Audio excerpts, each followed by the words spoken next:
Hello friends, అందరికీ నమస్తే. చూడండి వీడియో లాస్ట్ వరకు ఇదంతా మన గుంటూరు మిర్చి యార్డ్ అండి. ఈరోజు చూడండి దిగుమతులు అయితే బేపచ్చంగా వస్తున్నాయి. ఈ లెక్కన రేపు కూడా బాగా ఎక్కువ వస్తాయేమో. రేపు ఒక్కరోజు యార్డ్ ఉంది, మళ్ళీ ఎల్లుండి శనివారం కూడా సెలవు ఉంది. ఈరోజు డేట్ వచ్చి జూలై నెల 18 తారీఖు నాడు వీడియో అండి. చూడండి దిగుమతులు అయితే బాగా ఎక్కువ వస్తున్నాయి. అలాగే చాలా మంది కామెంట్ చేస్తున్నారు, అన్న నువ్వు రీల్స్ పెడుతున్నావు కదా, రీల్స్లో 130, 140 రూపాయలు రేట్లు చెప్తున్నా, మా కౌంటర్ సేల్ కూడా అవే రేటుకి అడుగుతున్నారు అన్న, మేము ఇబ్బంది పడుతున్నామని అంటున్నారు కదా. మీరు ఒకటి అర్థం చేసుకోండి, గుంటూరు మిర్చి యార్డ్లో మేము కూడా ఊరు వెళ్ళేటప్పుడు మాకు కూడా కాయలు దొరకవు. బయట 200, 250 రూపాయలు మంచి కాయలు కొనుక్కుంటాం.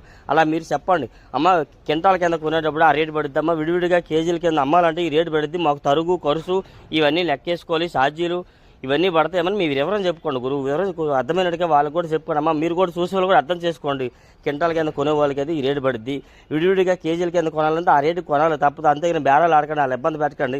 అంతేందుకు మేము మీకు డైలీ గుంటూరులో ఉంటుండే కూడా పండగకి, సంక్రాంతికి, సెలవులకి ఊరు వెళ్తాడు 2-3 కేజీలు 200, 250 రూపాయలు చేసి కొనుక్కొని ఊరు వెళ్తుంటాం మేము కూడా, ఆటో వాళ్ళం కూడా. అలా ఉండదు. వీడియో కానీ మీకు నచ్చితే ఒక లైక్ మాత్రం చేయండి.